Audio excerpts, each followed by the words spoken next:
Assalamualaikum warahmatullahi wabarakatuh. Bismillah, alhamdulillah, wassalatu wassalamu ala rasulillah wa ala alihi wa sahbihi wa man tabi'ahu wa nasrahu wa wala amma ba'du. Duyufur Rahman, rahimakumullah, saudara-saudaraku di tanah air yang tercinta, dalam kesempatan yang baik dan penuh berkah ini, mari kita berbincang tentang fikih haji perempuan. Mengapa fikih haji perempuan penting untuk dibahas secara khusus? Yang pertama, karena bagi perempuan, haji itu merupakan, haji dan umroh merupakan ibadah yang memiliki kedudukan khusus dalam syariat Islam. Suatu kali Ummul Mukminin Aisyah radhiyallahu anha bertanya kepada Rasulullah sallallahu alaihi wasallam, "Wahai Rasulullah, para laki-laki itu mereka bisa berperang kepadamu, berjihad dengan perang padamu. Kami perempuan ini apa jihadnya?" Nabi kemudian menjawab, "Apakah kami wajib berjihad?" Tanya Aisyah radhiyallahu anha. Nabi menjawab, "Na'am, alaihinna jihadun la qitala fi al-hajj wal umrah." Iya, bagi perempuan ada kewajiban jihad yang tidak ada peperangan di sana. Jadi hadis ini sekaligus menjelaskan bahwa jihad tidak selalu perang. Yaitu apa? Jihad untuk kaum perempuan, al-hajju wal umrah, haji dan umrah. Mengapa haji dan umrah menjadi jihad bagi perempuan? Karena memang untuk melakukan perjalanan haji, kalau sekarang kita pendek, kalau zaman dulu orang berhaji bisa 1 tahun, bisa lebih, pengorbanannya sangat luar biasa. Berkorban, berpisah dengan keluarga, itu sesuatu yang bukan hal kecil bagi perempuan. Lalu meninggalkan hal-hal yang biasa dilakukan. Ini adalah jihad dan karena itu sungguh sangat sayang jika kesempatan jihadnya kaum perempuan ini tidak dimanfaatkan sebaik-baiknya oleh kaum perempuan itu sendiri. Yang kedua, mengapa fikih haji bagi perempuan penting untuk kita bahas secara khusus? Ya, karena perempuan dan laki-laki memang Allah ciptakan berbeda. Organ reproduksinya berbeda. Perempuan haid, nifas, melahirkan, laki-laki tidak. Dan perbedaan fisik ini kemudian juga berdampak pada perbedaan hukum, termasuk juga dalam perbedaan hukum haji, perbedaan tentang tata cara ihram, perbedaan juga bagaimana ketika perempuan mengalami haid pada saat harus tawaf ifadah, tawaf wada, tawaf umroh, dan lain sebagainya. Karena itulah penting untuk mempelajari fikih haji perempuan secara khusus.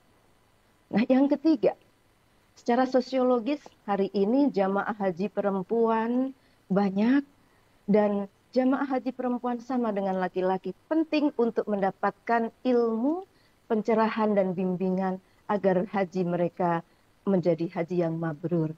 Apalagi tahun ini dari 221.000 jamaah haji Indonesia, 120 diantaranya adalah perempuan. Maka menjadi sangat penting banyak membimbing ibadah perempuan, kemudian juga fikih perempuan juga sampai kepada kaum perempuan. Dan tentu saja kaum laki-laki juga perlu memahami dan mengetahuinya karena banyak perempuan yang pergi haji bersama dengan laki-laki, baik suami atau keluarganya yang lain. Duyufur Rahman yang dirahmati Allah Subhanahu wa taala. Ini hal pertama mengapa penting bagi kita untuk mempelajari fikih haji perempuan. Hal yang kedua, persoalan-persoalan yang kami temukan sebagai mustasyar dini dalam visitasi dan edukasi di sektor-sektor terkait dengan ihram di hari ini, terkait juga nanti ketika tawaf ifadah yang sebentar lagi akan kita jelang. Nah, ada setidaknya 3 persoalan ya. Kalau kita klaster 2 persoalan besar. Persoalan yang pertama, klaster pertama adalah persoalan perempuan haid dan tawaf. Bagaimana ketika perempuan dari tanah air sudah ihram, kemudian haid, atau haidnya belum suci dari tanah air haid dan sampai ke tanah suci masih belum suci haidnya. Kepada mereka silakan tetap berihram, penuhi larangan dan kewajiban ihram, tapi jangan tawaf dulu, tunggu di hotelnya masing-masing sampai kemudian kita bersuci. Kalau masih cukup waktu, tunggu sampai benar-benar suci. Tapi jika waktunya kukira-kira sudah agak mepet begitu ya, tapi insya Allah tidak kalau untuk tawaf umroh karena kita waktunya cukup. Kalau waktunya mepet seperti apa?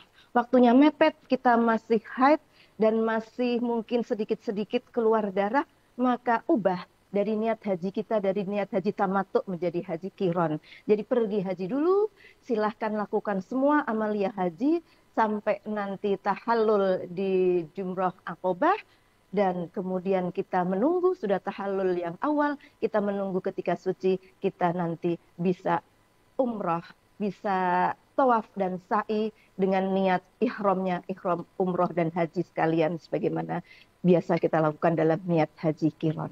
Nah, bagaimana untuk perempuan yang masih haid ketika sudah harus meninggalkan tanah air dan dia belum tawaf wada? Bagi mereka tidak dikenakan kewajiban. Mereka tidak wajib melakukan tawaf wada dan tidak dikenakan dam. Karena haid itu dari Allah dan pulang ke tanah air juga ketentuan yang tidak bisa dinego-nego oleh para jamaah. Sehingga tetap pulang, nggak usah ketinggalan rombongan demi tawaf wada. Karena tidak apa-apa, tidak tawaf wada, tidak terkena bayar dam. Nah, bagaimana kalau perempuan waktunya sudah mepet dan sudah harus pulang jamaah haji yang kloter-kloter awal dan belum sempat tawaf ifadah atau waktu tawaf ifadahnya mepet padahal masih haid? Jangan sedih, haid ini dari Allah Subhanahu wa taala, kewajiban haji juga dari Allah Subhanahu wa taala. Allah tidak akan memberatkan hambanya. Maka banyak pilihan bagi perempuan yang harus pulang dan masih belum suci-suci banget, maka ada pilihannya. Pilihan pertama, carilah waktu di mana haidnya kira-kira sedikit atau mungkin tidak ada. Pergilah kemudian tawaf, sa'i, dan kemudian selesai hajinya tahallul yang kedua dan tidak dikenakan dam. Kalau ternyata kok masih sedikit-sedikit dan harus pulang, maka itu adalah uzur syar'i di luar batas kemampuan kita, seperti kayak orang yang wajib sholat tetapi ternyata dia daimul hadas, dia beser, maka bagaimana? Tetap lakukan dengan banyak-banyak berzikir, banyak beristighfar, insya Allah Allah Subhanahu wa taala akan tetap menerima ibadah kita, karena haid itu bagian dari khilqahnya Allah Subhanahu wa taala, penciptaan Allah Subhanahu wa taala kepada kaum perempuan. Jadi jangan pernah dijadikan persoalan haid dengan persoalan tawaf, baik tawaf umroh, tawaf ifadah maupun tawaf wada. Insya Allah semuanya ada solusinya dan jamaah haji perempuan tetap mendapatkan haji yang mabrur. Nah, klaster yang kedua yang sering ditanyakan jamaah ketika kami visitasi dan edukasi, yaitu tentang hal yang boleh dan tidak boleh dalam berikhram. Nah, ada hal pertama yang boleh, tetapi tetap ditanyakan.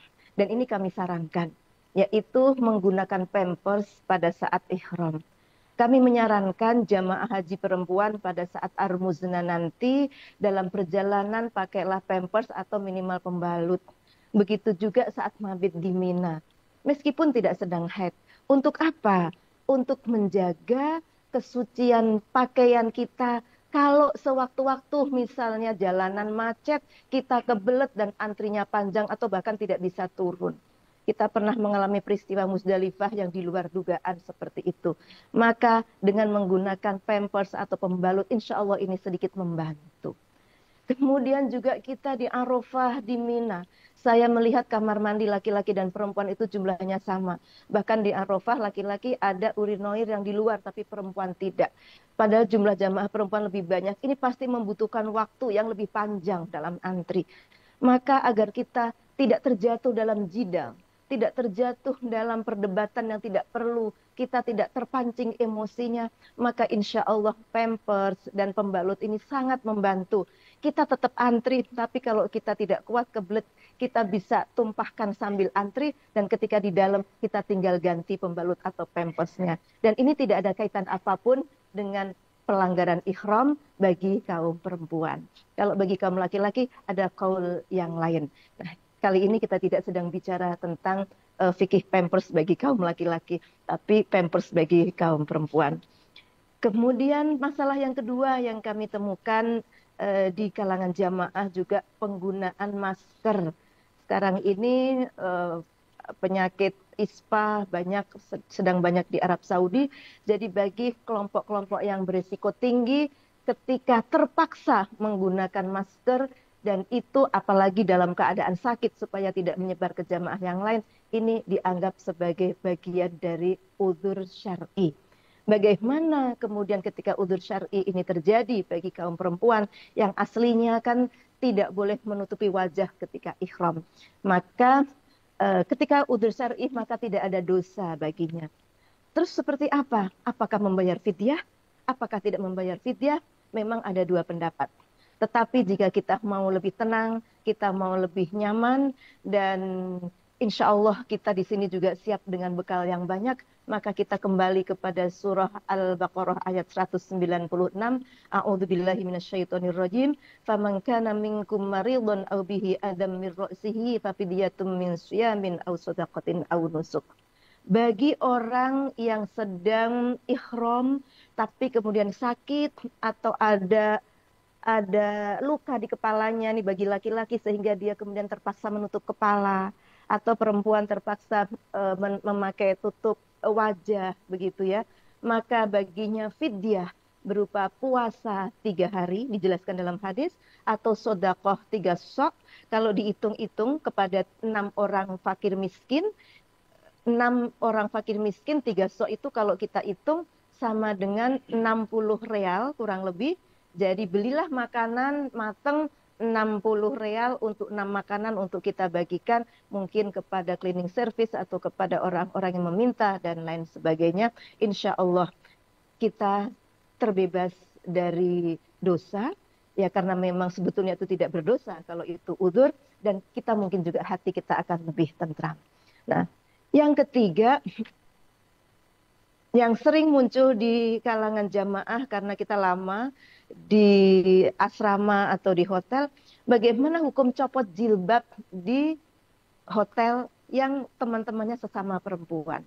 Saya ingin menyampaikan bahwa copot jilbab di hotel ketika kita bersama-sama dengan jamaah perempuan, ini bukan dari sisi syariat, bukan bagian dari larangan ihram. Karena larangan ihram itu justru menutup wajah. Dan ketika tidak menjadi bagian dari larangan ihram, yang berlaku adalah hukum umum, hukum syariat secara umum, yaitu ketika perempuan bersama-sama dengan perempuan, maka ya bagian kepala ini bukan menjadi aurat, tetapi kalau kemudian kita buka, kemudian kita gerah, kemudian kelihatan bagian dalamnya, nah itu juga sudah tidak boleh meskipun sesama perempuan. Nah, tapi ibu-ibu sekalian, kita berhaji ini, ihram ini adalah peristiwa sakral. Apalagi ihram haji yang bisa jadi sekali-kalinya seumur hidup ini. Maka alangkah baiknya kita tidak hanya menjalani ritual ini semata-mata dengan pendekatan fikih, tetapi juga pendekatan akhlak kepada Allah Subhanahu wa Ta'ala. Bagaimana itu? Kita bisa kembali kepada surah An-Nur ayat 60 yang di situ wal yasta'fifna. Ya, hendaklah beriffah. Meskipun dalam surah An-Nur ayat 60 itu perempuan yang sudah sepuh begitu ya, yang lansia kan tidak wajib menutup kepalanya dengan kerudung. Tetapi ketika mereka iffah, mereka menjaga diri, itu lebih baik. Karena itu saya mengajak kepada jamaah perempuan, meskipun tidak menjadi bagian dari pelanggaran ihram, kita jaga aurat kita ketika kita sedang ihram, toh hanya beberapa saat saja, sebagai bagian dari pengalaman spiritual kita dan sebagai bagian dari iffah kita, sebagai bagian dari akhlak kita kepada Allah Subhanahu wa Ta'ala. Duyufur Rahman yang dirahmati Allah Subhanahu wa Ta'ala, wabil khusus para jamaah perempuan calon haji Indonesia yang tersayang. Kita dengan berbekal dari tanah air, bekal material, bekal fisik, sebagaimana sering disampaikan oleh para dokter, yang tidak kalah pentingnya karena ibadah haji ini adalah ibadah maliyah, ibadah harta, kemudian juga ibadah badaniyah, ibadah badan, semua yang kita lakukan itu terkait dengan keprimaan fisik kita perlu prima. Tetapi sangat penting juga, menjadi sayang kalau ibadah kita hanya berhenti pada ibadah badaniyah dan maliyah saja, tanpa kita kuatkan dengan ruhiyahnya. Karena sesungguhnya setiap ibadah dalam agama ini pasti ada ruhiyahnya. Ada aspek ritual, ibadah-ibadah, syarat, rukun, manasik yang sifatnya ritual, tetapi juga ada penghayatan, ada juga tafakur, ada juga muhasabah, ada juga suasana hati yang terus dipenuhi rasa ikhlas, rasa syukur, rasa sabar, pengendalian diri, dan terus-menerus berdialog, berzikir kepada Allah Subhanahu wa Ta'ala. Inilah spiritualitas kita di dalam ibadah haji. Ketika kita melangkah jauh dari tenda menuju Jamarot misalnya, maka niatkanlah setiap langkah kita adalah langkah mendekati Allah. Kita yakin bahwa ketika kita mendekati Allah satu langkah, maka Allah mendekati kita berkali-kali langkah. Maka di situ kita tidak akan merasakan capek, tetapi kita akan merasakan rindu dan cinta. Ketika kita ihram, ketika kita melepaskan semua hal-hal yang memang dilarang, maka kita lakukan itu dengan sukarela, dengan penuh cinta, karena kita ingin mengikuti apa yang ditentukan oleh Sang Khalik yang telah menakdirkan kita, telah mengundang kita ke sini. Begitu juga ketika kita melihat makanan yang berlimpah, kita bersyukur. Ketika kita melihat fasilitas yang kurang, kita tetap bersyukur. Mungkin ada yang kopernya masih belum ketemu sampai sekarang, tetap kita kedepankan syukur, kita tetap cari, kita tetap ikhtiar, tapi kita bersyukur kita sudah sampai di sini. Hanya dalam tanda kutip, hanya koper yang belum ketemu. Bukan hilang insya Allah, tapi mungkin belum ketemu saja.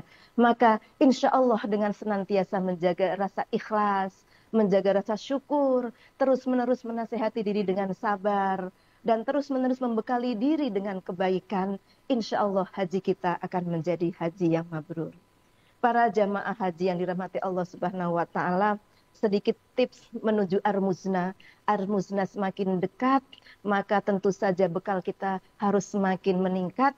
Tidak cukup hanya kita siapkan pesawat yang bisa terbang dan landing dengan baik, tapi juga penting untuk kita siapkan landasannya yang bagus agar pesawat bisa mendarat dengan mulus. Dan itulah persiapan-persiapan ruhiyah kita, persiapan amaliyah-amaliyah kita.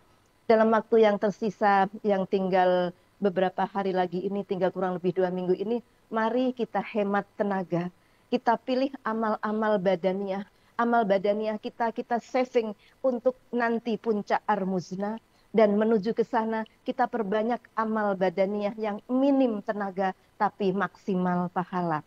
Kita bisa banyak membaca Al-Quran, kita bisa banyak zikir, kita bisa banyak sedekah, kita bisa banyak membantu ke kanan kiri kita, mengajak kebaikan kanan kiri kita. Lalu kalau kita diam kita bisa zikir, diam kita bisa bertafakur, diam kita bisa bertadabbur. Insya Allah hati kita selalu teringat kepada Allah, maka insya Allah fazkuruni azkurkum, ketika kita berzikir kepada Allah, maka Allah akan mengingat kita. Dan ketika kita berzikir, maka insya Allah hati kita akan tenang, hati kita akan tentram. Mari kita sama-sama jelang Ar-Muzna dengan berbuat kebaikan sebanyak mungkin, tapi dengan tenaga yang sehemat mungkin. Wa ma taf'alu min khairi ya'lamhullah. Allah Maha tahu apa yang kita lakukan. Amaliyah dengan lisan, amaliyah dengan tangan, amaliyah dengan hati, tapi mohon minimkan main medsos, karena di situ nanti bisa mengganggu ibadah haji kita, mengganggu ketentraman batin kita. Para dhuyufur rahman yang dirahmati Allah Subhanahu wa Ta'ala. Nah, itulah beberapa hal yang bisa kita lakukan menuju Ar-Muzna nanti. Kita siapkan batin kita siapkan fisik kita siapkan tenaga kita, agar apa-apa yang kita lakukan menjadi kebaikan yang dicatat oleh Allah Subhanahu wa Ta'ala. Dan yang terakhir, kalau kita merujuk kepada surah Al-Baqarah ayat 197, bekal kita yang terbaik adalah taqwa, wa tazawwadu fa inna khairaz zadit taqwa. Takwa itu kalau kita urai ada dua, ada di potongan ayat sebelumnya. Yang pertama melakukan kebaikan, wa ma taf'alu min khairi ya'lamhullah, sebagaimana tadi telah kita jelaskan. Dan yang kedua, pengendalian diri dari hal-hal yang buruk jangan sampai terjadi. Dan itu sudah dijelaskan juga dalam surah Al-Baqarah ayat 197. A'udzubillahi minasyaitonirrajim. Al-hajju asyurum ma'lumat, fama farada fihinnal hajja fala rafasa wala fusuqa wala jidala fil hajj. Kita berusaha betul untuk jangan sampai ngomong jorok, ngomong kotor, apalagi bertindak yang tidak baik, tidak benar. Tahan diri. Yang kedua, jangan sampai fasik. Fasik itu dosa besar atau dosa kecil tapi terus-menerus. Stop ghibah, stop kepo-kepo, stop pengen banyak-banyak mantau-mantau medsos. Lebih baik waktu kita gunakan, kita pakai buka catatan, catat teman-teman kita yang minta doa itu apa saja kita catat. Nanti supaya kita di Arafah kita nggak blank. Apa yang kita lakukan itu sudah terprediksi, sudah terencana sejak dari sini. Ini pengalaman ya Bapak dan Ibu sekalian. Insya Allah kalau kita ada titipan doa apa mohon untuk dicatat nanti di makom mustajabah yang waktunya makom dan waktu mustajab yang waktunya itu terbatas, tempatnya terbatas, kita biar tidak bingung, kita tinggal baca. Kalau bingung-bingung sudah selesai semua waktunya, kita sudah harus berpindah ke tempat, kita tinggal minta pada Allah Subhanahu wa taala, ya Allah, kabulkanlah doa-doa semua orang yang menitip doa, kabulkanlah doa-doa yang kami tuliskan di sini, kabulkanlah doa-doa yang kami panjatkan dalam salat hajat kami. Berdoalah yang baik-baik, insya Allah Allah Subhanahu wa taala akan mengabulkan doa-doa kita dan haji kita mudah-mudahan menjadi haji yang mabrur. Jadi kita maksimalkan amal soleh yang minim tenaga fisik dan sekaligus kita maksimalkan pengendalian diri agar kita tidak terjatuh dalam hal-hal yang dilarang Allah. Dan terutama yang paling gampang orang terjatuh adalah jidal. Kita sering berbeda pendapat atau kita main umpat-umpatan. Termasuk mohon jika ada perbedaan-perbedaan pendapat dalam soal manasik haji, soal pilihan-pilihan, membayar dam dan lain sebagainya. Tidak usah diperdebatkan. Pilihlah yang sesuai dengan hati nurani kita masing-masing. Insya Allah kita semua mendapatkan haji yang mabrur. Demikian yang dapat kami sampaikan, mudah-mudahan bermanfaat. Hadanallah wa iyyakum ajmain. Wallahul muwaffiq ila aqwamit thoriq. Wassalamualaikum warahmatullahi wabarakatuh.